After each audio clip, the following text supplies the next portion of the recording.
Europe 1, 16h, 18h. On marche sur la tête. Cyril Hanouna. Ah là là là là là là là là. Et oui, encore un incident à l'Assemblée nationale pour ceux qui nous rejoignent à 16h32. On va sortir le son de ce qui s'est passé à l'Assemblée nationale dans un instant avec Aurore Berger, mais surtout Aurore Berger qui aurait été traitée par Sébastien Delogu. De grosses poubelles. Oui. Exactement. Ce qui est une insulte sexiste au minimum. On peut dire comme ça. Au minimum. Voilà. Au minimum.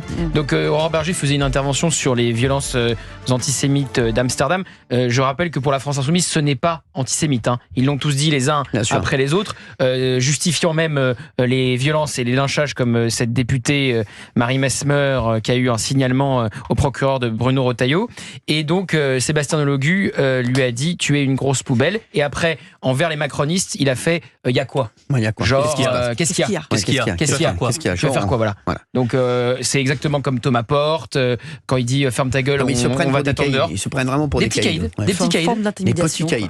Des petits caïds. On est d'accord. Caïds aux petits pieds. Voilà. Alors justement, tiens, on va en parler dans un instant avec Jules Torres de ce qui s'est passé parce que ça rejoint tout ça.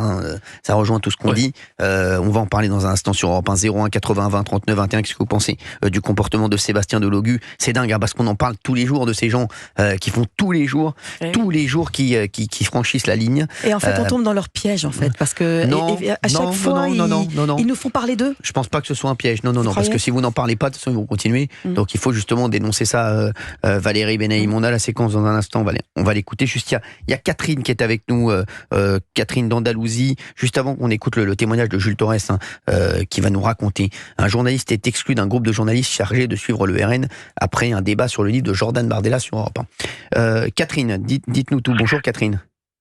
Bonjour Cyril. Vous habitez en Andalousie ? Bonjour à tous. Bonjour. Bonjour à tous. Bonjour. Je vous aime tous très fort. Vous êtes un amour Catherine. Vous habitez où en Andalousie déjà ?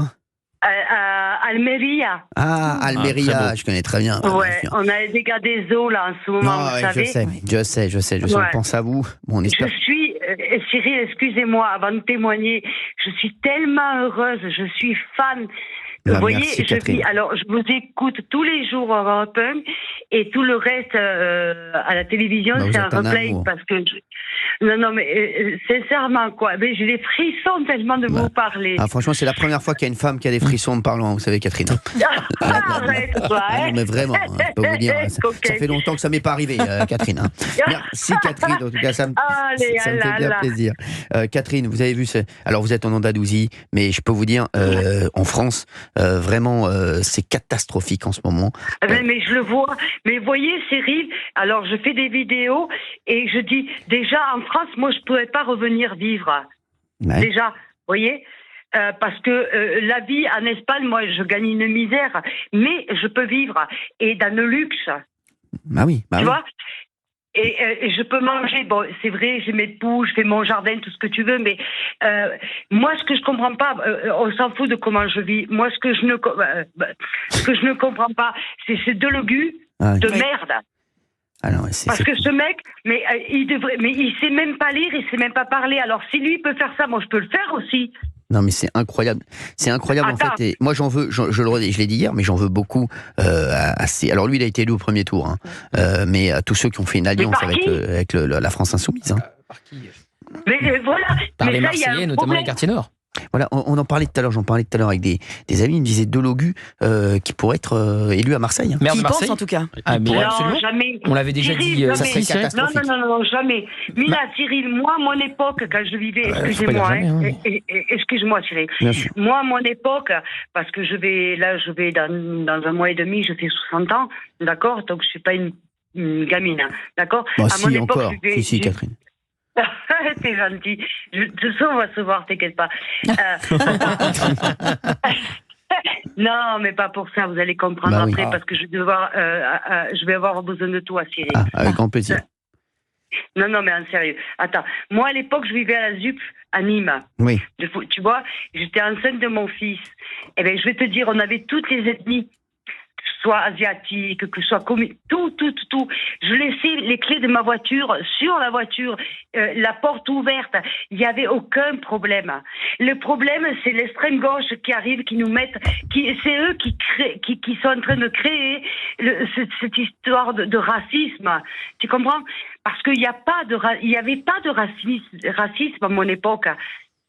Mais c'est sûr qu'avec le dérapage qu'ils font tous les jours, ils attisent énormément de tensions. Et c'est vrai qu'aujourd'hui, on voit que ce sont eux qui attisent l'antisémitisme, le racisme. Le racisme et l'antisémitisme. Parce que moi, je vais te dire une chose, Cyril. Je viens de très loin, je suis une survivante. Après, hors antenne, j'aimerais bien qu'on puisse parler, et tu vas comprendre mes livres que je sors. Je suis une survivante, je ne devrais même pas être vivante. Mais moi, tu vois, aujourd'hui, je ris à travers tes émissions, je vous regarde, je ris, je suis heureuse, mais pas que moi. Mon homme, tu vois, qui est diabétique à un point, tu peux pas t'imaginer, qui est en train de mourir. Tu comprends ce que je veux dire? Et à travers toi, il rit. Il arrive et ça lui met de l'animaux, et pas que moi, plusieurs Français qu'on est ici, on te regarde, et toi et ton équipe, parce que bien sûr.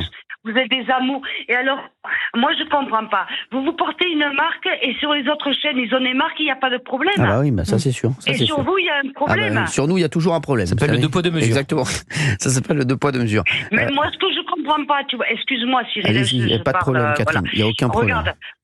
Regarde, je t'explique. Quand tu vas, si on peut se parler hors antenne, mais tu comprendras. Mais moi, regarde, mon fils, il est en France. Mon fils m'a dit, maman, si toi, il est pas, mais il respecte. Il est pas pour Cyril Hanouna. Il a une peur. Il me dit, maman, si tu dois parler. Je vous entends très mal. Catherine, on va vous reprendre dans un instant, Catherine. On va reprendre Catherine dans un instant sur Europe 1. Vous nous appelez 01 80 20 39 21 pour réagir à ce nouveau dérapage de Sébastien Delogu à l'Assemblée nationale. Et Jules Torres va nous raconter ce qui lui est arrivé parce que c'est symptomatique de ce qui se passe actuellement. Il nous raconte ça juste après la pause sur Europe 1. On revient dans une minute.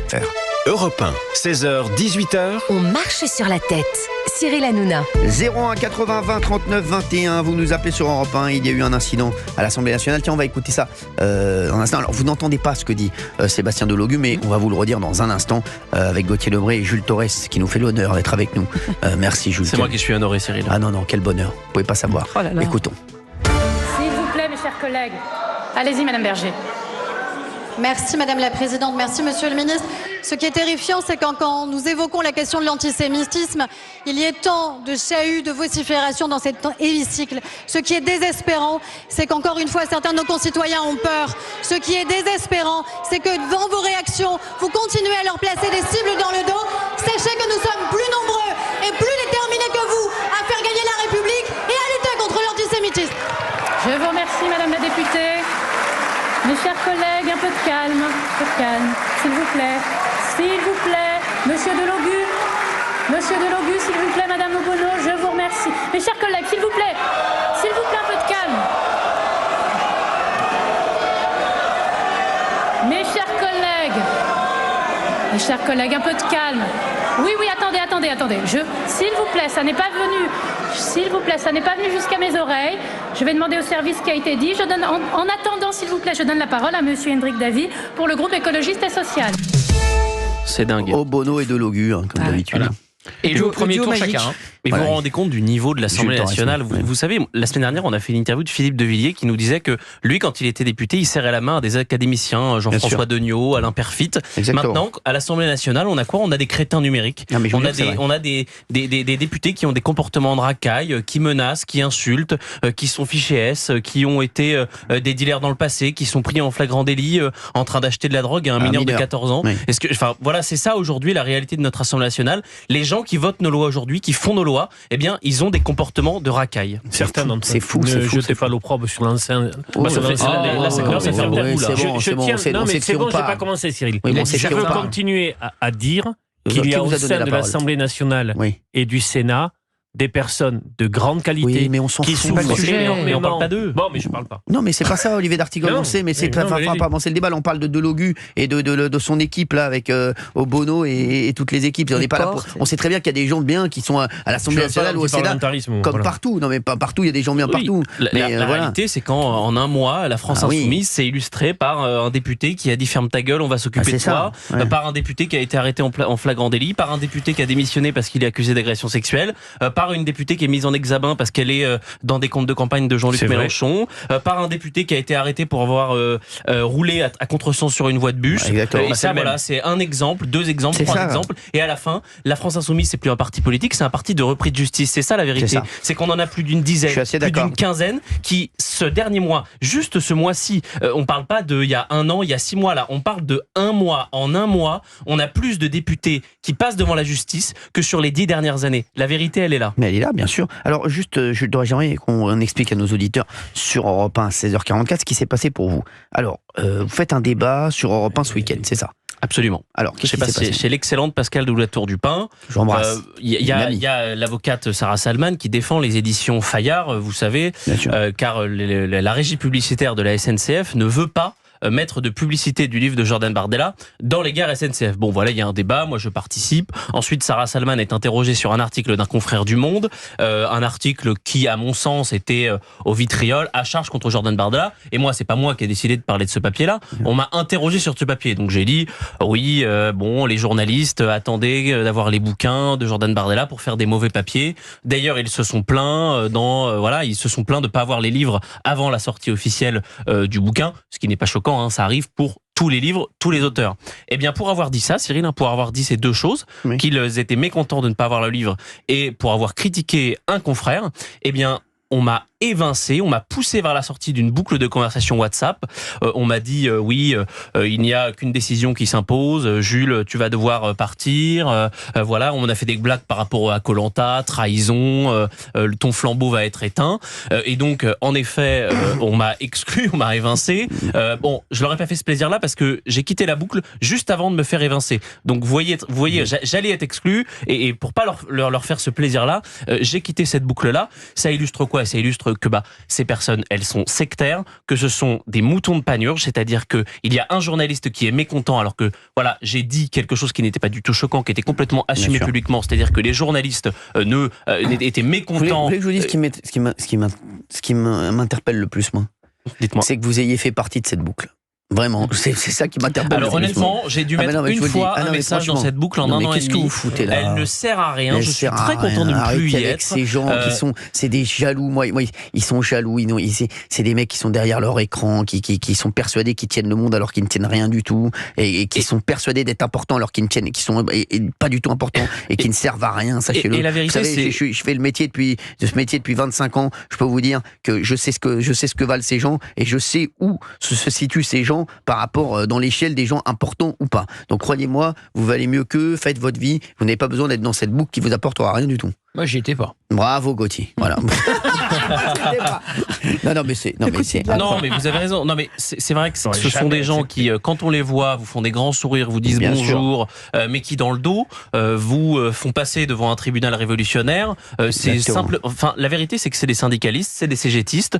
Ils ne sont pas d'accord avec moi. Ils sont pas d'accord avec ce qu'on représente. Ils passent leur temps à longueur de papier à nous faire non seulement des leçons de journalisme, mais à dire qu'on roule pour un tel ou pour un tel, alors que la vérité, c'est eux qui sont en croisade permanente contre nous, contre les médias, contre Jordan Bardella, contre Éric Zemmour jadis. D'ailleurs, c'est assez drôle, mais moi, c'est pas la première fois que je me fais dégager d'une boucle de journalistes. En 2022, pendant la campagne présidentielle, je me suis fait dégager d'une boucle de journalistes par le Rassemblement national. Donc c'est drôle parce qu'aujourd'hui, il y a des journalistes qui me dégagent parce que, soi-disant, je suis trop proche du Rassemblement national, alors qu'il y a 2 ans, je me faisais virer par le Rassemblement national. Donc ça montre que finalement, je suis peut-être à la bonne horizon, je suis peut-être assez équilibré et mes papiers sont assez justes et mes commentaires sont assez justes. Vous êtes comme mon repas de ce midi, vous êtes équilibré. L'image est jolie. Tant que je ne suis pas trop gras. Oui, non, que non. Contrairement à... Alors, il y a Delogu qui a encore fait parler de lui. Il y a cette affaire-là de boucle qui vraiment... Alors, c'est une anecdote, parce que franchement, je vais vous dire, vous allez beaucoup plus leur manquer que vont vous manquer. Ah oui, je vous confirme. Moi, j'ai fait mon deuil hier soir. Franchement, si vous voulez, je peux vous faire une boucle. D'ailleurs, en partant, je leur ai dit, vous êtes tous minables, bisous. Bien sûr. Vous voulez que je vais créer une boucle avec des gens beaucoup plus sympas et je vais vous mettre dedans? Vous mettriez qui dedans? D'accord, je vais mettre Jules, je vais mettre Gauthier, je vais mettre 2-3 dirigeants du groupe, voilà. Ah, c'est très bien, c'est une très bonne idée, ça. Ouais, ça peut être une belle entreprise, ça. Voilà, exactement, je vais mettre Dartigol. Non. Si, comme ça, on va l'exclure du groupe. Ah, l'ouverture. Vous avez raison. Comme ça, on pourra l'exclure du groupe. C'est très bien. Mais je viendrai témoigner. Voilà, très bien. Il y a Zach de Marseille qui est avec nous. Bonjour Zach, merci d'être avec nous sur Europe 1. Bonjour là. Bonjour, monsieur Hanouna. Et c'est la deuxième fois que je passe chez vous. Je sais, Zach. Je sais, Zach. Merci d'être là. Vous allez bien, monsieur Hanouna? Très bien. Vous savez, je vois tout ce qui se passe encore une fois. Et je me dis, voilà, c'est un jour, un dérapage avec la France Insoumise. C'est incroyable. Il y a toujours des dérapages, vous savez. Et vous me parlez d'idéologie, vous me parlez de Mélenchon. Moi, ce que vous savez. L'autre fois, je suis passé sur Rotaillot. Vous m'avez dit, bien sûr, je me rappelle très bien. Il est venu Rotaillot, il est venu à Marseille. Qu'est-ce qu'il a fait? Il est venu prendre un pastaga, il est parti avec le ministre de la Justice, il est reparti.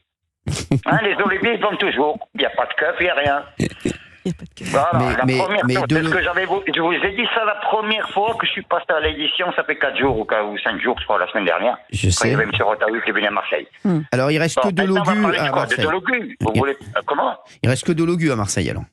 Il reste que Delogu, M. Bompard. Ah, d'accord. Oui. Il reste Bompard et Delogu. Parce que déjà, M. Mélenchon, il avait son QG à Marseille. Oui. Je crois que vous le saviez. Oui. Et subitement, du jour au lendemain, après 2 ans ou 3 ans, il est parti, il s'est cassé à Paris. Eh ben, il a rattrapé tous les votes. Bon, Mélenchon, il a rattrapé tous les votes des islamistes.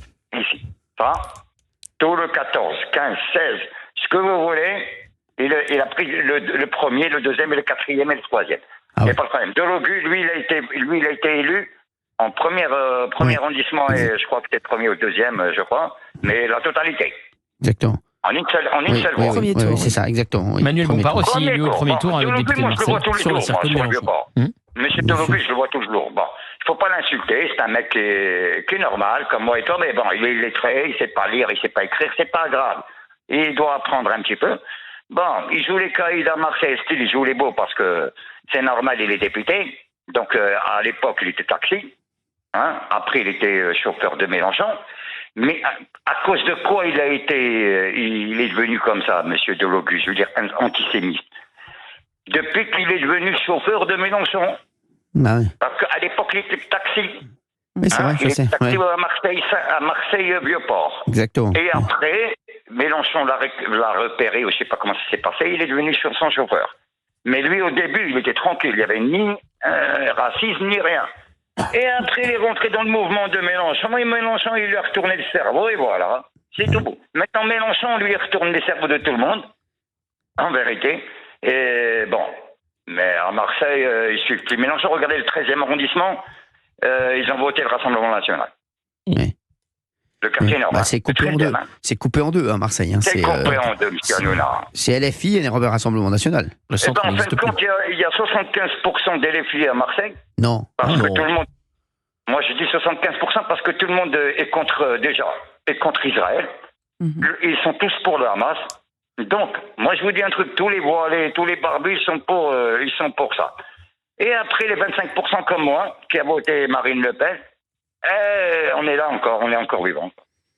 Gauthier Lebray, c'est l'analyse que vous faites? Exactement. Marseille est coupée en deux, avec d'un côté les quartiers nord, cette sociologie-là plus populaire qui vote la France insoumise, et les quartiers bourgeois qui craignent donc l'insécurité et qui ont donc le réflexe de voter Rassemblement National. Donc ce qui va se passer à Marseille, ça va être quelque part un laboratoire de ce qui pourrait se passer en France à l'échelle nationale, avec ce second tour que certains préfigurent entre Jean-Luc Mélenchon et Marine Le Pen. Mais il faut donc bien se dire... Je ne pense pas que ce soit un laboratoire. Non, il n'y aura jamais un face-à-face de Mélenchon-Marine Le Pen en 2027. Excusez-moi, mais le centre est en train de disparaître. Non mais alors je vais vous dire mais je pense pas que ce soit un laboratoire parce que c'est Marseille voilà, la sociologie de Marseille exactement, elle est différente de la sociologie de l'ensemble de la France. L'électorat de la France insoumise qui grossit de jour en jour, avec un ticket d'entrée pour le second tour qui se rabat, parce qu'il y aura une multitude de candidats dans le bloc central. Pourquoi Édouard Philippe se désisterait pour Gabriel Attal, ou Gabriel Attal se désisterait pour Édouard Philippe, avec un candidat aussi plus à droite qui émanerait des Républicains. Donc si vous mettez un ticket d'entrée plus bas pour le second tour, avec une Marine Le Pen qui aura aucun problème à accéder au second tour, là vous avez une union de la gauche ou moins de candidats à gauche de possible. C'est pas dit qu'il n'y ait pas un second tour LFI-RN, franchement. Et donc on va voir à Marseille ce qui se passerait en cas de second tour au municipal. Vous vous trompez, vous voyez Mélenchon au second tour avec Marine Le Pen. On dirait que vous faites déjà le film. Non, c'est pas ça. Je dis que c'est il y aura Marine Le Pen. Une possibilité. Ou bien Bardella, mais peut-être que Marine Le Pen va peut-être dégager, elle va peut-être laisser la place à Bardella, peut-être. Ou bien il y aura un jeune président, mais il y aura en face ou Gabriel Attal.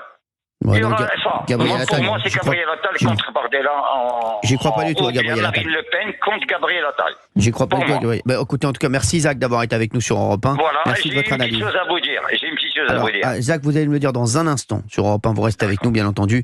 01 80 20 39 21. On va peut-être avoir Aurore Berger. Jules, vous restez avec nous, mais avec plaisir. Avec plaisir. Nous, on adore quand vous êtes là, donc avec plaisir. Et on va peut-être avoir Aurore Berger. Oui, elle est en train de m'écrire là. Elle va peut-être intervenir sur Europe 1. Ah bah j'aimerais bien. Écoutez, avec grand plaisir. J'aime beaucoup Aurore Berger. À tout de suite sur Europe 1. Europe 1, 16h, 18h. On marche sur la tête. Cyril Hanouna. Alors, oui, Gauthier Lebray qui me raconte ces petits potins là. Oui.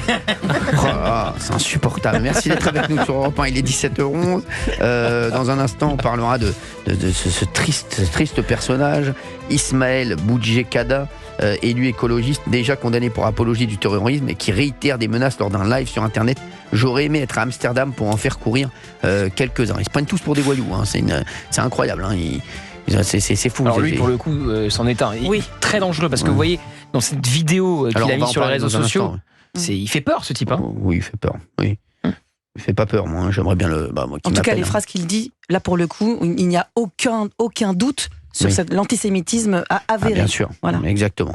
Pour le moment, on est avec Bartholomé Lenoir. Vous voyez bien que Bartholomé, on l'avait reçu ici sur Europe 1, député UDR. Bonjour Bartholomé, merci d'être avec nous sur Europe 1. Merci à vous. Merci Bartholomé. Alors vous venez de vous faire insulter à l'Assemblée nationale, vous aussi? Ouais, ta gueule facho, on m'a dit. Ah d'accord, bon, ça c'est... Ah, oui. Qui vous a dit ça? Oui, voilà. Je sais pas d'où ça vient, donc là je vais demander à l'équipe de l'Assemblée nationale. Ça vient d'où, à votre avis? A priori, moi je dirais la France Insoumise. D'ailleurs même. A priori. Non, je vous crois. Pas eux. Non, c'est pas possible. Comment osez-vous porter des accusations pareilles? Mais oui, je n'y crois pas. J'ai d'ailleurs la semaine dernière porté plainte contre la page officielle Facebook de la France Insoumise, qui m'avait d'ailleurs dit aussi facho, bientôt l'uniforme vert de gris, ce qui est une honte absolue. Bien et j'ai porté plainte. Vous avez bien fait. Ce sont des intimidations faites pour nous déstabiliser et ça devient insupportable. C'est vraiment monnaie courante aujourd'hui et c'est insupportable, il faut absolument réagir. Ah bien sûr, non mais c'est sûr. Alors, pourquoi vous avez été insulté, Bartholomé Lenoir? Parce que si vous voulez, il y a une zone dans la Creuse qui s'appelle la zone du Chamet, qui est occupée aujourd'hui par une centaine de personnes et qui est aussi une zone de repli lors de manifestations violentes type Sainte-Soline. Et cette association dit notamment qu'elle prône une société post-apocalyptique et il est manifeste que des partis d'extrême gauche les soutiennent. Et c'était insupportable pour moi. Donc j'ai interrogé le ministre de l'Intérieur, Bruno Retailleau, qui a d'ailleurs confirmé le problème. Et c'est pourquoi, parce que eux, ils se sentent attaqués dès qu'ils sont en faiblesse, puisque j'ai révélé une réalité. Eh bien, ils insultent plutôt que d'avouer leurs faits. Ouais, d'accord. Je vois tout à fait. Comme d'habitude. Hein. Ah oui, c'est exactement ça. Comme d'habitude, ils essayent d'intimider les élus qui ont été élus démocratiquement. Mais c'est ça qui est incroyable. Il faut bien le dire quand même. J'ai été élu député de la Creuse par les Creusois. Non, mais... je ne mérite aucune insulte. Bartholomé Lenoir, quand vous allez des milliers de personnes.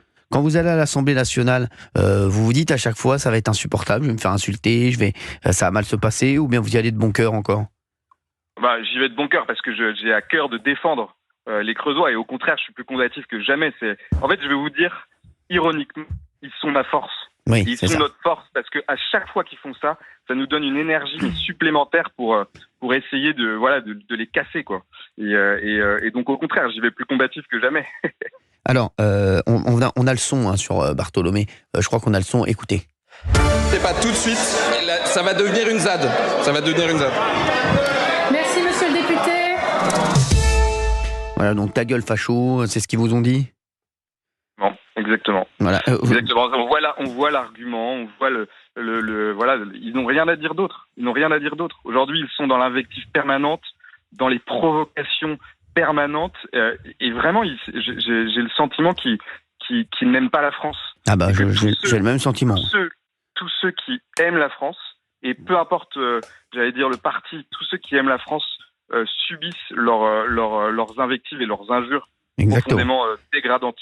Et ils dégradent d'ailleurs, et c'est ça le Il dégrade Il la dégrade fortement, oui, ça c'est sûr, Bartholomé Lenoir. Oui, Olivier d'Artigol. J'ai une question à vous poser, monsieur le député. Est-ce qu'il s'agit toujours des mêmes individus, des mêmes personnalités, très identifiées, ou est-ce que cette bordélisation, qui n'est plus une zadisation uniquement, se répand? Est-ce que ça s'aggrave? Ou est-ce qu'il y a toujours des députés sur les bancs des travées de gauche, où il y a 4 groupes avec qui les rapports sont normaux, des rapports parlementaires? En fait, si vous voulez, quand on entend un brouhaha, en fait, quand on est assis dans l'hémicycle, on entend un brouhaha qui vient de l'extrême gauche de l'hémicycle, et parfois une voix s'élève. Vous allez, je crois, en parler tout à l'heure. On a bien entendu celle de Monsieur Delogu tout à l'heure. Mais il y a ce brouhaha et une voix parfois s'élève, mais c'est difficile d'isoler, de savoir exactement qui parle. Il y a des personnes à l'Assemblée qui pourront le dire, mais voilà, c'est une espèce de brouhaha permanent et dont émergent des paroles absolument scandaleuses. Mais je comprends bien Bartholomé Lenoir, et c'est ce que on va voir Aurore Berger dans un instant au téléphone. On est très content de la voir, Aurore Berger, qui s'est faite également insulter. Voilà, exactement, à l'Assemblée nationale. Je vais vous dire, moi j'ai eu une passe d'armes avec comment il s'appelle déjà? Louis Boyard. Mais je pense que, je vous jure, je pense qu'il y a énormément. Alors, vous allez me dire, je vais vous dire un truc, mais je pense qu'il y a énormément de députés, il y a énormément de responsables politiques, il y a énormément de Français qui se disent on aurait aimé quand même faire la même chose que Cyril Hanouna face à Louis Boyard, parce que c'est vrai que ils sont tellement insupportables et jamais personne leur répond. Mais je vais vous dire un truc, ces gens-là, c'est ça le problème avec ces gens-là, je vous le dis. Ils comprennent aussi que la violence. C'est ça qui est fou. Et c'est dramatique. Ces gens-là ne comprennent que la violence verbale. Et sinon, vous avez vu, ils vous marchent dessus. Et c'est ça qui est incroyable. Et Louis Boyard était venu justement pour faire la même bordélisation sur mon plateau que ce qu'ils font à l'Assemblée nationale. Et je pense qu'il y a énormément de gens qui doivent se dire qu'est-ce qu'on aimerait lui répondre comme l'a fait. Vous êtes aussi sans doute le porte-voix, Cyril, de ces Français qui ne peuvent pas répondre à ces outrances de la France insoumise. Quand vous répondez de manière très ferme à Louis Boyard, alors peut-être que oui sur la forme, eux sur la forme c'est la même queue. Mais exactement, c'est finalement la même queue. C'est une réponse qui est proportionnée. Donc c'est sans doute aussi pour ça qu'il y a de plus en plus de personnes qui vous regardent, 2,5 millions hier, que Europe 1, ça fonctionne, et en plus ça les agace. Et deuxième chose, la voie judiciaire que Bruno Retailleau est en train d'enclencher, ça va aussi les agacer. Parce que je peux vous dire, je ne sais pas si vous êtes déjà allé à un procès devant un tribunal, mais c'est très agaçant. C'est chronophage, ça prend du temps, il faut se justifier sur tout ce qu'on a dit, il faut bloquer une journée. Et d'ailleurs, Mathilde Panot a déjà commencé à dire que cette judiciarisation était contre des opposants politiques et qu'on essayait de les bâillonner, etc. Heureusement que Bruno Retailleau le fait, et s'il peut les embêter, plus il peut les embêter, plus il doit le faire, et bravo à lui. Dites-vous bien qu'il a fait un article 40 sur un collaborateur parlementaire, il s'appelle Richie Thibault, qui a appelé à l'intifada à Paris. Celui-là, il n'a plus le droit d'aller à l'Assemblée. Donc ça, c'est agaçant. Vous voyez, ça, c'est décision de Braun Pivet. Dans la vie du quotidien, il commence à y avoir des actes, qu'ils soient politiques et judiciaires, qui leur gâchent la vie. Heureusement, parce qu'il faut leur gâcher la vie, comme eux, ils gâchent la vie de tous les autres députés à l'Assemblée. Bartholomé Lenoir, avant qu'on écoute Gauthier Lebray, Bartholomé, sur ce que je viens de dire il y a un instant, vous en pensez quoi? Moi, je pense qu'en tant qu'élu et député, il faut que je reste exemplaire. Oui, c'est ça, bravo. C'est par cette exemplarité que je vais absolument démontrer leur inexemplarité. Oui, bravo. Je m'attache, par exemple, à bien m'habiller, à être poli, à être courtois, toujours, et c'est ce qu'il y a de mieux à faire en tant qu'élu et député. Et je voudrais juste rajouter une chose, c'est qu'aujourd'hui, il y a beaucoup de violence quand même. Et moi, en bas de chez moi, avec ma famille, etc., la gendarmerie est obligée de passer maintenant. Passer régulièrement le jour et la nuit.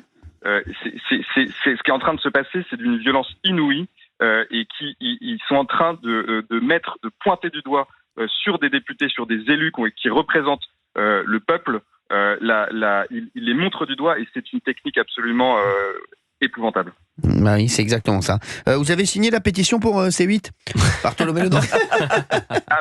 Je sais plus si je l'ai signé, mais j'en avais signé une il y en a bien longtemps, mais vous savez que... non, il y en a une qu'on a sortie là qui a plus de 400 000 signatures, c'est énorme. Je vais la signer de ce pas. Non, mais si vous voulez, c'était une blague, Bartholomé Lenoir, parce que c'est vrai que... non, mais moi sur ce fait, vous savez, j'étais venu vous voir je trouve que l'Arcom outrepasse complètement ses non, mais compétences. Au-delà de ça, vous savez que ça tient juste à ma passe d'armes avec Louis Boyard. Hein, c'est ce qui fait 3,5 millions. Bien sûr. Je suis en train de me dire, donc dire ferme ta gueule à un député, c'est 3,5 millions à la télé, et à l'Assemblée nationale, c'est zéro. Exactement. Zéro sanction, zéro répercussion, c'est fou, je vous jure, zéro retenue sur salaire, rien du tout. C'est incroyable. Pour vous dire ça, mais je vous le dis, là avec ça, ils doivent franchement, quand on entend ça, on se dit que la décision, elle doit absolument être retoquée, parce que on le voit bien que c'est n'importe quoi, parce que c'est juste la décision, c'est juste la passe d'armes avec Louis Boyard qui fait que C8 a été retoqué par l'Arcom. Donc voilà, je vous le dis. Et quand on voit ce que font Louis Boyard et quand on voit ce que font tous ces amis, ils poussent à bout leurs interlocuteurs.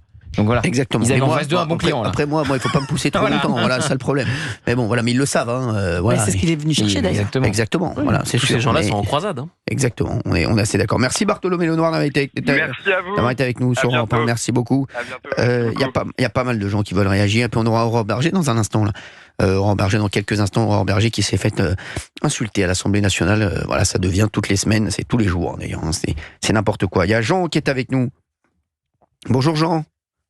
Bonjour Cyril Hanouna, bonjour à toute l'équipe. Merci d'être avec nous, Jean. Vous êtes prof de mathématiques dans le centre, c'est ça ? Exactement. Et encore une fois, les propos de Sébastien Delogu. Pour vous, c'est pas étonnant, malheureusement. C'est ça qui est grave. C'est-à-dire que il y a une sorte de mansuétude, c'est ce que Gilles William Goldnadel appelle de façon, j'aime bien la formule, le privilège rouge. C'est-à-dire que ça serait évidemment le Rassemblement national qui dirait des choses pareilles. Et là, ça ferait la une de l'humanité, ça ferait la une du monde. Alors, ce qui est très amusant, façon de parler, c'est que les gens comme Delogu se réclament du féminisme, de l'ultra-féminisme, avec le biais marxiste qui va avec, sauf que c'est les premiers à insulter les femmes, évidemment. Moi qui suis pas du tout féministe, je me suis jamais permis de parler comme ça à une femme, et je me le permettrai jamais, parce qu'il faut quand même être le dernier des hommes pour parler comme ça. Bien sûr. Enfin bon, bref. Et là, on voit très clairement que la menace en France maintenant, c'est l'extrême gauche. C'est-à-dire que là, pour être vraiment très sérieux, il va falloir qu'à un moment ça s'arrête parce que ça monte. Et ces gens-là sont possibles parce que il y a dans beaucoup de quartiers et dans beaucoup de villes, parce que maintenant c'est aussi dans les centres-villes, un peuple dans le peuple. Oui. Et si des gens comme Delogu sont possibles, il ne faut pas que ça occulte le fond du problème, c'est qu'il y a des gens qui votent pour eux et ces gens-là font sécession avec la France. D'ailleurs, la France insoumise le dit sans aucun problème qu'ils sont l'anti-France, c'est-à-dire qu'ils ont carrément conceptualisé le truc. Bien sûr, je suis complètement... Alors, je vais vous dire, Gauthier Lebret est complètement d'accord avec vous, pas Olivier d'Artigol, Gauthier Lebret. Je peux vous dire ce que j'en pense. C'est évidemment, on l'a dit, l'Alliance du Nouveau Front Populaire, Gabriel Attal ont participé à l'élection des députés LFI. Enfin... Directement, ça c'est de manière indirecte. De manière directe, c'est évidemment les électeurs qui ont fait le choix circonscription par circonscription de candidats LFistes, et on l'a rappelé, certains au premier tour comme Delogu, Bompard, Obono, et d'autres au second tour avec une députée RN sortante qui ne faisait pas polémique face à Raphaël Arnaud, triple fichesse. Donc il y a le choix de l'électeur évidemment. Exactement. Et après on peut se poser telle ou telle question. Comment un discours comme celui de Sébastien Delogu ou de Daniel Obono qui dit que le Hamas est un groupe de résistance peut trouver un écho dans telle ou telle population. Voilà. On peut pas entendre ça. Alors Olivier d'Artigol n'était pas d'accord. Un peuple dans le peuple. C'est-à-dire il n'y a qu'un seul peuple de citoyens, puisque ce sont des gens qui peuvent voter. Après, ce que je veux dire, moi, je ne veux jamais juger le vote et les citoyens, exactement comme je le fais pour les électeurs du Rassemblement national. Je ne dirai jamais qu'ils font partie d'une anti-France. Et il y a des gens qui votent la France insoumise, qui peuvent aussi voter la France insoumise, non pas sur des critères ethno-religieux et en rapport au Proche-Orient, certains le font, mais aussi pour le pouvoir d'achat, pour des questions de considération, parce qu'ils ont trouvé ce bulletin-là, à ce moment-là, pour pousser un cri et une colère. Attention à ne pas les assigner à une seule dimension. Parce que j'en connais beaucoup, et ils se retrouveraient... On leur dirait, vous êtes l'anti-France, ils diraient, mais comment vous me parlez ? Merci Olivier d'Artigol. Jean, reste avec nous sur Europe 1. On a Hervé aussi qui arrive dans un instant. Vous nous appelez 01 80 20 39 21. On aura Aurore Berger avec nous en ligne. Et puis on parlera d'Ismaël Boudjekada, élu écologiste, déjà condamné pour apologie du terrorisme, qui dit « J'aurais aimé être à Amsterdam pour en faire courir quelques-uns ». A tout de suite sur Europe. Le Top Jeu Europe 1. Europe 1, 16h, 18h. On marche sur la tête. Cyril Hanouna. On marche sur la tête sur Europe 1 et il y a énormément de monde qui nous appelle 01 80 20 39 21 et on aura Aurore Berger en ligne dans un instant. Aurore Berger qui a été elle aussi insultée à l'Assemblée nationale par Sébastien Delogu. Oui, quand un génie est dans une assemblée, il se fait toujours remarquer. On va en parler dans un instant. Merci, je suis très heureux. Il y a Jules Torres qui est avec nous. Donc j'adore ce garçon. Qui a été très heureux de ma vous avez été relevé d'un groupe WhatsApp parce que vous aviez un petit peu, pas critiqué, mais donné votre avis sur un journaliste du Monde. Si, j'avais critiqué un papier que je trouvais à charge, ce qui n'est pas non plus. Oui, sur Jordan Bardella. Pas la peine de mort. Il n'avait rien dit d'extraordinaire. Alors c'est quoi ce groupe-là? Racontez à nos auditeurs. J'ai été viré de cette boucle. Oui. Je suis dans votre émission. Bah bravo, c'est beaucoup mieux. Oui, j'ai gagné au change. Je pense que vous avez gagné au change, oui. Il faut expliquer aux auditeurs d'Europe 1 ce qu'est une boucle de journalistes, en fait. Oui, c'est-à-dire qu'on est plein de ce qu'on appelle des rubricards qui suivent l'actualité du Rassemblement national et qui sommes dans une boucle WhatsApp. On est à peu près une trentaine. De différents médias. De différents médias, qui est de Valeurs Actuelles à Mediapart, en passant par Le Monde, Libération, l'Express. Et on s'échange des informations sur les déplacements, des communiqués, tout un tas d'informations sur le parti et l'actualité du parti. Entre nous, c'est pas des boucles qui sont très intéressantes, donc honnêtement, je suis très content de ne plus y être. Ça m'évite les blagues douteuses sur Marine Le Pen ou Jordan Bardella. Exactement, voilà. On préparer l'émission, moi j'ai une boucle aussi. Non, mais vous avez une boucle. Moi aussi j'ai une boucle de ceinture. Moi j'ai beaucoup de boucles avec Gauthier. Merci. Il y avait qui dans cette boucle-là? Est-ce que y a pas? Moi j'y suis pas.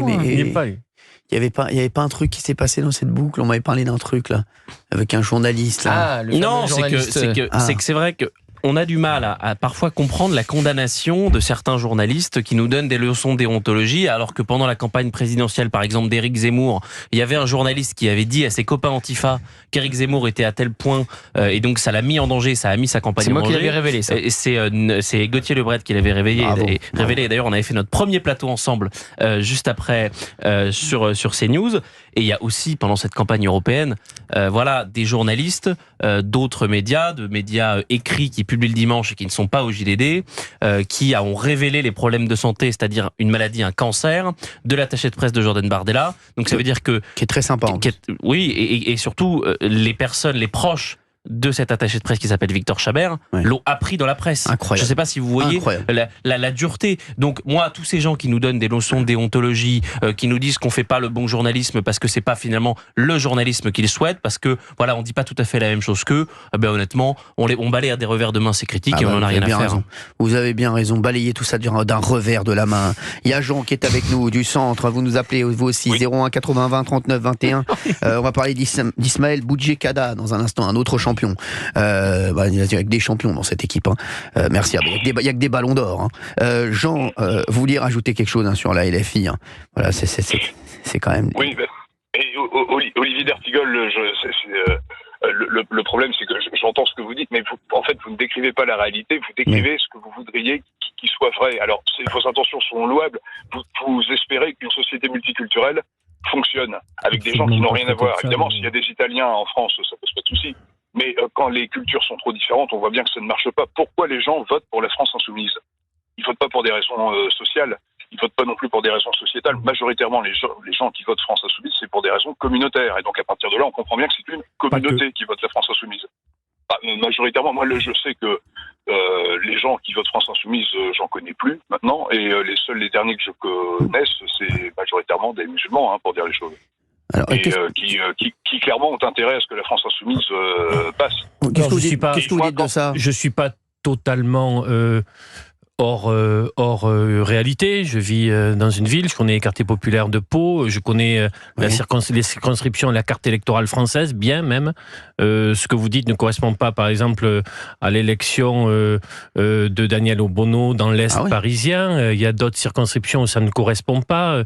Je pense notamment des circonscriptions dans le Pas-de-Calais. Donc il y a aussi, un électorat populaire, des gens de peu, comme dire Pierre Sanson. Mais est-ce qu'il en reste, beaucoup? Oui, il en reste beaucoup. Oui. Alors, vous avez vu l'équilibre? Non, parce que c'était l'électorat de la France insoumise il y a quelques temps. Mais est-ce que c'est toujours le même gogo? Ça, c'est une bonne. Est-ce qu'il y a une poussée ethno-religieuse dans ce vote? Oui, Cyril. C'est ça. Est-ce que ce premier électorat reste aussi? C'est ça. Voilà, aussi. Okay. Après, la dynamique n'est pas dans le sens de ce premier électorat. Voilà, c'est le vote des classes ouvrières. Aujourd'hui, les ouvriers votent pour le Rassemblement national. Mais tous. Les gens, non pas tous, les gens de peu, comme tu dis, votent plus Rassemblement national que LFI quand on sort des quartiers. LFI tient les quartiers et la jeunesse. D'ailleurs, Jean-Luc Mélenchon l'a bien compris et dit à ses troupes, c'est eux que vous allez capter. Donc, les gens de peu, comme tu dis, ils se tournent vers le Rassemblement national. D'ailleurs, François Ruffin l'a bien compris. C'est pour ça qu'il rompt avec Jean-Luc Mélenchon et qu'il dit qu'il faut réconcilier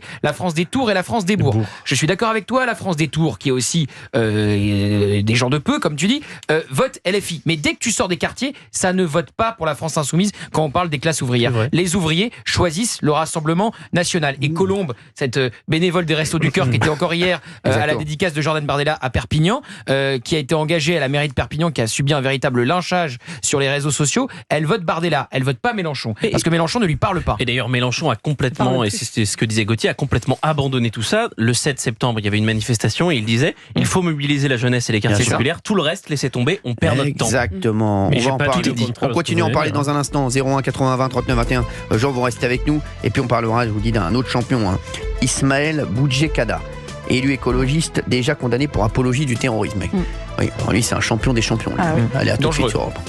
16h, 18h. Cyril Hanouna sur Europe 1. Chez Netto, profitez chaque semaine de 1000 prix imbattables garantis. Et vous, Paul, en quoi êtes-vous imbattable ? Je suis le champion de la liste de courses. Avec moi, il ne manque jamais rien. Et puisque chez Netto, on est imbattable sur 1000 prix, vous êtes certain de toujours faire des économies. Trop fort. Imbattable même. Et si vous trouvez moins cher ailleurs, on vous rembourse 2 fois la différence. Incroyable, formidable, imbattable. Ça, c'est la liste de tout ce que j'ai envie de vous dire. Oh, mais merci, Netto. Netto, on gagne tous à payer moins cher. Plus d'infos sur netto.fr. Ford Pro. Allez, Mélodie, c'est le moment d'être plus productif. Hop, hop, hop. Plus productif, ok, d'accord, patron, mais comment ? Avec Ford Pro, Mélodie. Bien sûr. J'allais le dire. Pendant les jours plus productifs Ford Pro, profitez d'offres exceptionnelles comme le nouveau Transit Custom à partir de 199 € par mois. Ford Pro. Crédit bail 60 mois et 100 000 km. Premier loyer de 7 050 €. Option d'achat 14 105 €. Coût total si achat 34 076 €. Si acceptation par Ford Crédit. Offre réservée aux professionnels jusqu'au 30 novembre. Montant hors taxe dans la limite des stocks disponibles dans le réseau Ford participant. Voir Ford.fr. Leclerc, bonjour. Oui, bonjour. Mon fils me dit que le meilleur Pokémon, c'est Bulbizarre. Ah, justement. Oui, mais aussi que Tortipousse est génial et que Granivol est trop mignon. Alors, comment je m'y retrouve, moi ? Facile. Ils sont tous dans le coffret méga de 4 Pokémon plantes à construire avec 50% de tickets Leclerc jusqu'au 7 décembre pendant l'opération Jouet. Tout ce qui compte pour vous existe à prix Leclerc. Offre également disponible en click and collect et dans nos magasins Jouets Leclerc. Modalité et magasins participants sur www.e.leclerc. Europe 1, 16h, 18h. On marche sur la tête. Cyril Hanouna. Il est 17h40 sur Europe 1. Merci d'être avec nous. On parle encore des dérives, des dérapages de la France insoumise. On parlera dans un instant de cet élu écologiste déjà condamné pour apologie du terrorisme qui réitère des menaces à Ismaël Boudjekada, un champion parmi les champions. Mais pour le moment, on a la chance d'avoir Aurore Berger avec nous sur Europe 1 en direct. Aurore Berger qui vient de se faire insulter copieusement par Sébastien Delogu, un autre champion. Lui, c'est le ballon d'or 4 fois non, mais c'est vrai. Franchement. Une par semaine. Une par semaine. Quand c'est pas une par jour. Ah non, lui, c'est une par jour. Lui, franchement, lui, c'est un génie. Lui. Là, on passe dans le. Ça lui a permis de se faire un nom. Oui, ça lui a permis de se faire un nom, mais bon, je voulais quoi ? Je crois qu'il n'avait pas encore fait dans le sexisme. Je préfère ne pas avoir de nom quand je m'appelle Sébastien Delogu. Merci. Aurore Berger est avec nous. Merci Aurore Berger d'être avec nous sur Europe 1. Bonsoir. Bonsoir Aurore Berger. Aurore Berger, comment je sais pas comment vous faites. Vraiment, je vous tire mon chapeau. Non mais vraiment Aurore Berger, parce que moi vous avez vu, moi je me suis un petit peu, moi vous avez vu, imaginez-moi à l'Assemblée nationale. Je peux vous dire. Non, j'imagine pas. Non mais imaginez-moi à l'Assemblée nationale, ça devient n'importe quoi. Donc je voulais vous dire déjà Aurore Berger, bravo, parce que franchement je ne sais pas comment vous faites vraiment pour garder votre calme, votre sang-froid et rester dans votre couloir après avoir des gens autour de vous qui ne sont que dans l'invective, qui ne sont que dans la bordélisation du débat. Et franchement, je ne sais pas comment vous faites, Aurore Berger. Merci à vous. En fait, ce qui est le plus insupportable, c'est que je posais une question à l'Assemblée nationale sur l'antisémitisme. Oui. Sur la résurgence de l'antisémitisme, sur ce qui s'est passé à Amsterdam il y a quelques jours à peine, où on a personnes qui ont été lancées, menacées parce qu'elles étaient juives.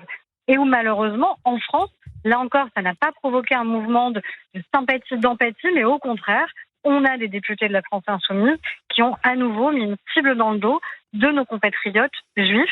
Vous avez vu malheureusement les tweets et déclarations. Donc c'est ça que j'ai dénoncées. Et évidemment, et malheureusement, surtout, dès qu'on parle d'antisémitisme, on voit des vociférations, des insultes et des menaces de la part de la France insoumise. Et ce que je regrette, c'est à la fois évidemment ça, mais ce que je regrette aussi, moi, ce qui m'a frappé quand j'ai interpellé le gouvernement sur la question de l'antisémitisme, c'est qu'il n'y a pas un élu de gauche qui a applaudi. Bien sûr, mais c'est ça. Donc il y a aussi cette emprise de la France insoumise sur toute la gauche aujourd'hui. Exactement, c'est ce que je disais tout à l'heure. Je disais, moi, bien sûr, j'en veux à la France insoumise, mais la France insoumise, maintenant, je vais vous dire, et c'est triste à dire, on les connaît, ils jouent leur partition, mais ce qui me rend le plus dingue, moi, Aurore Bergé, c'est ces personnes à gauche qui se sont alliées avec ces personnes de la France insoumise et qui aujourd'hui sont otages de la France insoumise. La France insoumise a pris la place qu'on a bien voulu lui donner au sein de la gauche. Oui, exactement, c'est ça. Et s'il n'y avait pas eu cette alliance, qui est pour moi l'alliance de la honte, je vous le dis, Aurore Bergé, vraiment, c'est l'alliance de la honte. Et je pense que, vous savez, les Français n'oublient rien, et les Français n'oublieront pas lors des prochaines élections ce qui s'est passé. Et je peux vous dire que c'était leur dernier joker à cette gauche-là. Et je peux vous dire que tous les gens qui ont fait alliance avec la France insoumise, j'ai peur que les Français s'en souviennent, et je pense qu'ils leur pardonneront pas.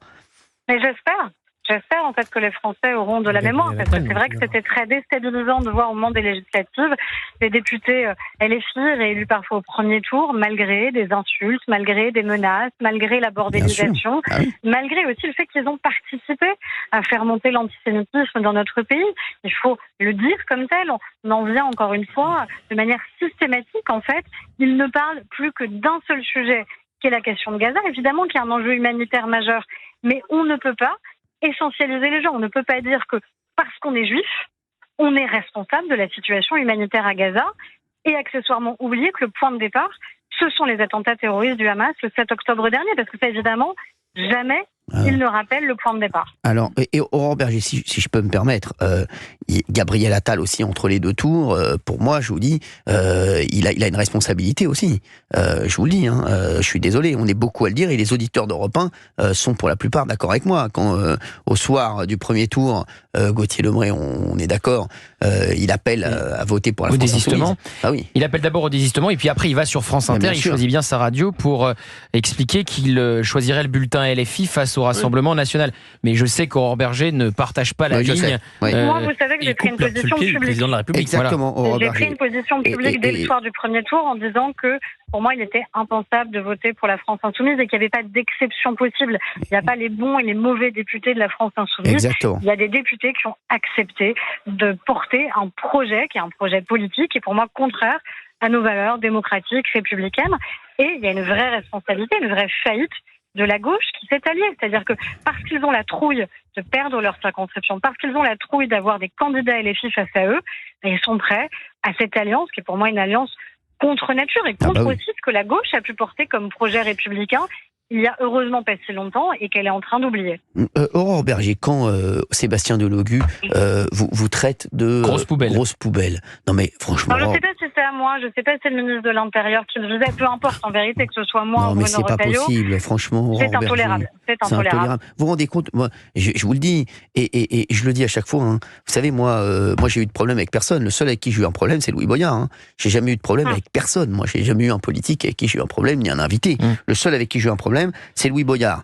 Et je peux vous dire, aujourd'hui, vous vous rendez compte, vous aussi maintenant, de ce qu'est la France insoumise et de leur volonté de vouloir bordéliser partout la société. Ils veulent bordéliser partout. Et Louis Boyard, ça a été, comme l'a dit la mère de Gauthier Lebret, ça a été, non mais c'est vrai, ça a été la préface. Le premier.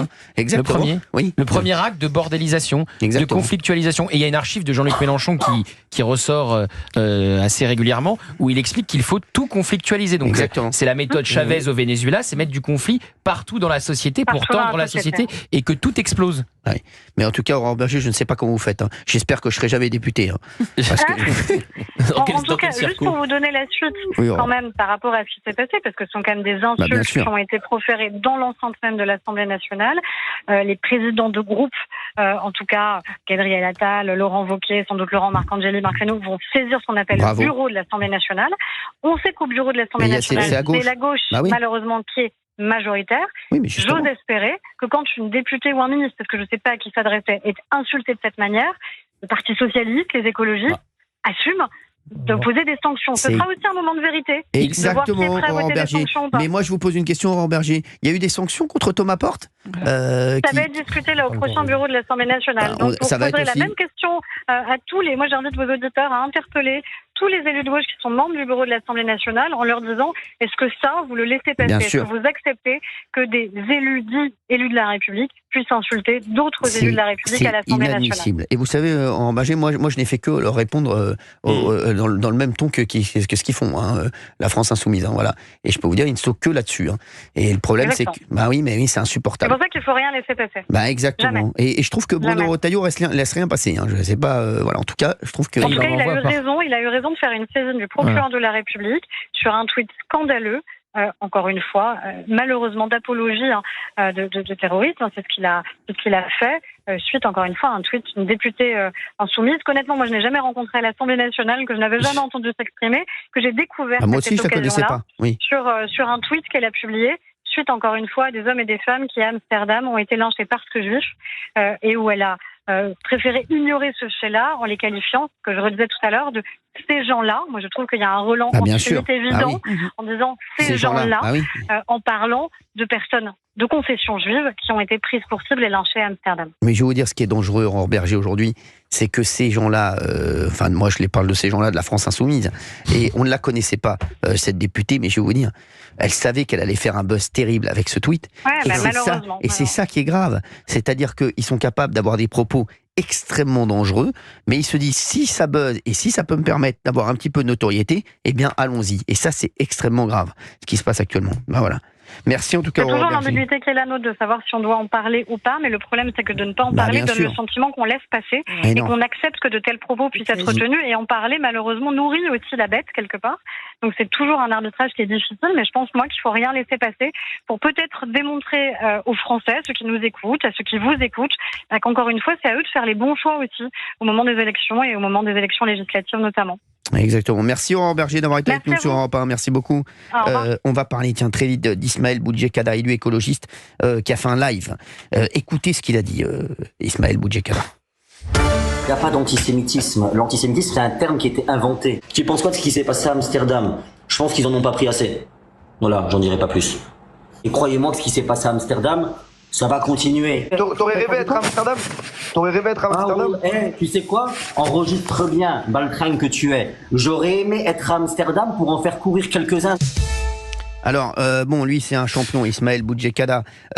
Donc, lui, c'est quoi? C'est un élu conseiller municipal de Grand Charmont dans le Doubs. Voilà. Il n'est pas sur le sol français, d'ailleurs. Il a continué... Quoi, qu'est-ce qu'il va? Il n'est pas sur le sol français. Justement, on ne sait pas trop, parce qu'il était un temps en Égypte, et puis ensuite, il était en Algérie, puis je ne sais pas. Donc, à un moment, il faudrait peut-être qu'il soit en France aussi, puisqu'il est député français. Un moment, je pense qu'il faut qu'il soit nulle part, moi. Alors, lui, il collectionne les articles 40. On parle des articles 40 de Bruno Retailleau, donc signalement au procureur. Il y a un député d'Éric Ciotti qui l'a fait. Il y a Bruno Retailleau qui l'a fait, qui va le refaire sur la vidéo qu'on vient d'entendre. Ça fait froid dans le dos. Il dit, j'aurais aimé être à Amsterdam pour participer au lynchage antisémite, et après il dit que l'antisémitisme est un concept inventé qui n'existe pas. En faire courir quelques-uns. Est-ce qu'on peut s'arrêter sur ces mots quand même? Non, mais c'est odieux. Et vous savez, quand le chef du Hamas est mort, Yahya Sinwar, il l'a qualifié de héros. C'est-à-dire quelqu'un qui est l'un des cerveaux, des architectes des massacres du 7 octobre, qui ont tué 48 de nos compatriotes et 1200 Israéliens, dont 37 enfants. Il dit que c'est un héros, cette personne-là. Un héros est mort, ce martyr est l'un des plus chanceux d'entre nous. Écoutez ce qu'il a dit d'autre, écoutez. Comment veux-tu que ça nous touche quand on est jugé par des porcs dans ton espèce? Des porcs. Ton gros meilleur Habib, ta nouvelle députée Haloufa, alias Caroline Yadan, on vous emmerde tous autant que vous êtes. Quelle horreur. Et ça, vous avez du mal à comprendre qu'aujourd'hui, on a gagné la bataille de l'opinion. J'espère qu'ils n'ont pas gagné la bataille de l'opinion. Non. Parce que s'ils ont gagné la bataille de l'opinion... Mais il a rien gagné du tout. Il a gagné aucune bataille de l'opinion. Et je peux vous dire que l'opinion, justement, la grande majorité de l'opinion, justement, elle n'est pas du tout derrière Ismaël Boudjekada. Elle se trompe complètement. Mais la vraie question, c'est est-ce qu'il touche encore son indemnité de conseiller municipal? Oui, il faut demander. C'est possible. Il traite un juif de porc, donc antisémitisme pur et dur. Voilà. Deux même, parce que Caroline Yadan aussi, quand il dit Haloufa, c'est porc au féminin. Exactement, oui.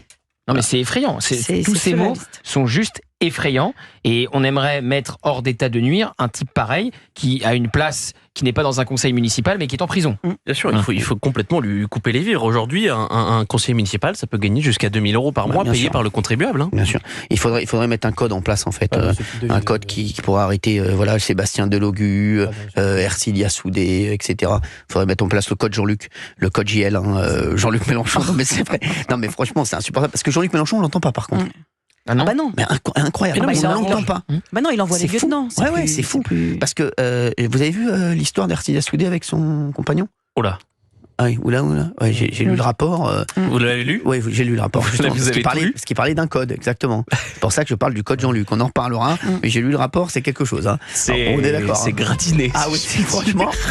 Oui, c'est chaud. C'est hot. On en parlera. Tiens, on va essayer d'en parler peut-être demain. Merci à tous en tout cas d'avoir été avec nous. On prendra beaucoup plus d'éditeurs demain. Il y en a plein qui nous ont appelés. Et tout de suite, c'est Laurence Ferrari sur CNews et Europe 1. Nous, on va à la télé. Merci à tous.